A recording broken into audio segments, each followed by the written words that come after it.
देखो आज आम जो तालचेर श्रमिक यूनियन जो कांग्रेस आम जो यूनियन तरफ आज आसचु तालचेर पवित्र मोहन मेडिकल कॉलेज जो कर्मचारी अच्छा से उपयुक्त दरमा पाऊना एमसीएल जो रेट रे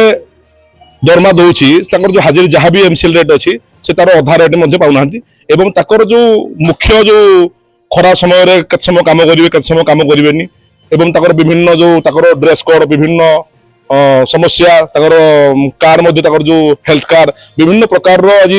दाबी नहीं आम आज उपजिला को जोड़ू से उपयुक्त केमी दरमा पाइबे उपयुक्त पीएफ पाइबे से विषय आम आलोचना कलु से विषय आलोचना न करा जाए आगामी दिन में बड़ आंदोलन हम उपदेश प्रस्तुत से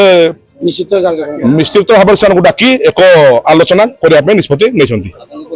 जिनेश साहू युव कांग्रेस नेता आज आमर सेंट्रल मेडिकल पवित्र मोहन मेडिकल जो श्रमिक मैंने अच्छा न्याय्य अधिकार आज दि जाऊनी से पीएफ कार्ड दि जाऊनी से एरियस बोनस दि जाऊनी दरमा वृद्धि कराऊनी से अनसेफ्ट रखा जाउची एवं से यूनिफॉर्म दि जाऊनी एवं समय अनुसार बाहर करा जाउची तेणु ए सब स्थिर समाधान पाई आज जातीय कांग्रेस तरफ मु विधायक प्रार्थी एवं सेमान श्रमिक नेता हिसाब से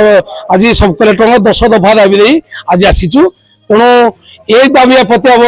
आम एक मास भितर पूर्ण न करा जाए आगामी दिन में मेडिकल कॉलेज जन आंदोलन हम और सारा तालचेर